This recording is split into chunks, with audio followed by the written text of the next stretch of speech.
Hello guys, আসসালামু আলাইকুম। দেখেন চলে আসছি একটি মুসলমানের দাওয়াতে। দেখেন খিচুড়ি পাকাইছে, এখানে আছে মুরগির রোস্ট, কত সুন্দর করে সাজিয়ে রাখছে।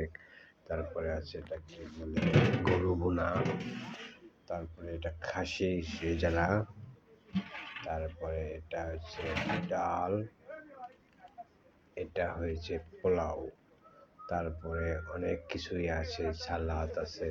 তো এখানে দেখুন কত সুন্দর করে সালাদ আমার একটা ইয়ে আছে। তো এটা দেখি নিখে আসসালামু আলাইকুম ভাই। আর এটা আমার বেয়াই শালা আমি সময় পাইনি আপনার যাওয়ার জন্য কাজে দেখা হলো, বাড়িতে যাওয়ার পরে দেখা আসলো। আর পাশে এখানে বাবুর ছেলে বসে আছে। তো আসলে অনেক সুন্দর লাগাচ্ছে। এটা আমার সুগন্ধি, বড় সুগন্ধি। তো অ্যাকচুয়ালি বড় সুগন্ধি শ্বশুর বাড়িতে আসছি ঘুরতে। তো দেখেন এখানে, তো এটা আমার ভাগ্না বসতেছে ছবি তুলবে, কিন্তু ছবি তুললাম না, আমরা ভিডিও করতেছিলাম। আর এগুলা সব দেখতেছি। তো এক পর্যায়ে আমরা ঘোরাঘুরি করার পরে এই ব্যয়কে তুললাম। ব্যয়ের সাথে কথা বলার পরে আমি চলে যাচ্ছি প্যান্ডেলে, খাবারের এখানে যাচ্ছি।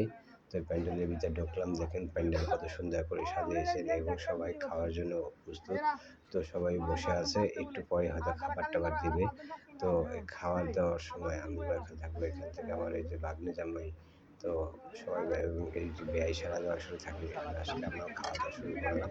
তো খাওয়ার ভিতরে তো আমি এই যে আমার ছেলে এবং শুনছি, এটা আমার ওয়াইফ আছে, এখানে ভাবি আছে, আমার মেয়ে আছে, ভাগ্নি আছে, সবাই। তো আপনার